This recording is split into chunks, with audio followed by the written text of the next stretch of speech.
A very important day in our nation's history was July 13th of this year. It was the day that a jury acquitted George Zimmerman, bringing an end to the year-long battle that nearly split our country in half. I think it should have been handled quite differently. Should have been handled quietly in its own community between two people, two families, and a courtroom. But it was made into a larger issue, and that our larger issue was that of race. And it nearly divided our country in half as a result. It could have been tragic in its consequence, and we're not through it. Reading history, you will see that dividing the country is exactly what people like to do. The media sensationalized the story and turned it into a clash of races. But were they trying to report the truth, or were they trying to stir up old animosities? They've said that this is about civil rights. They say that it's about racial justice, about gun control. In fact, people on all sides have said that it's about everything except what it really should be about: a tragic night involving two men in Florida. But that's what the jury was forced to make it about. And that's why the jury delivered a verdict after discussing this case for 16 hours. They carefully looked at each piece of evidence, and after meticulous review, they found that nothing proved Zimmerman guilty of second-degree murder. And like it or not, this is the way our legal system works. Do I think George Zimmerman is a good guy? Well, I do know that I wouldn't have done what he did. I thought he was out looking for trouble in some ways. But I don't know him, so I don't know if he's a good guy or not. Do I think he was guilty of murder? No, I personally don't. However, I didn't think O.J. Simpson was innocent. But what I didn't do is call for a race war. What I didn't do is call for people to get out on the streets. What I didn't do is I didn't say we should gun him down in the streets. See, this is the way things work with the United States Constitution. George Zimmerman is an innocent man. So is O.J. Simpson. We are supposed to believe that all men are innocent until proven guilty. That doesn't mean we like them, but we don't gun them down in the streets. Apparently for others, that's not what they believe.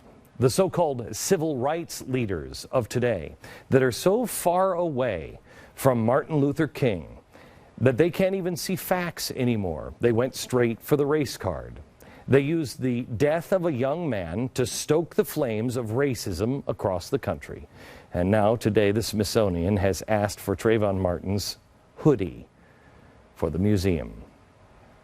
It's a big story. It's a turning point for our country because people have used a tragedy to profiteer from all of the fury emanating from those who bought into this phony narrative. A narrative that said a white man went in and angrily gunned down a sweet, innocent teenager in cold blood while he was just out trying to buy some Skittles.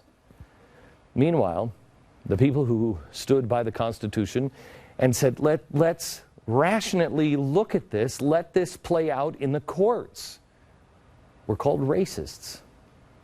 Even those who cried racism had no reason to believe Zimmerman was guilty. They still cried racism. The fact that he was white was good enough for them. But as it turns out, and we knew this day one, he's not white. He's as white as the president is white.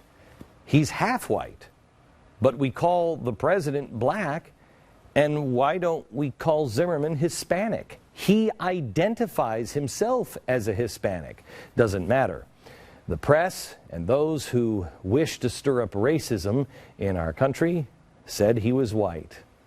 Doesn't matter. After the decision was made, Al Sharpton said it was one of the worst situations he has ever encountered. Well, I think that this is an atrocity. I think that it is probably one of the worst situations that I've seen. What this jury has done is establish a precedent that when you are young and fit a certain profile, You can be committing no crime, just bringing some Skittles and iced tea home to your brother and be killed, and someone can claim self-defense, having been exposed with all kinds of lies, all kinds of inconsistencies.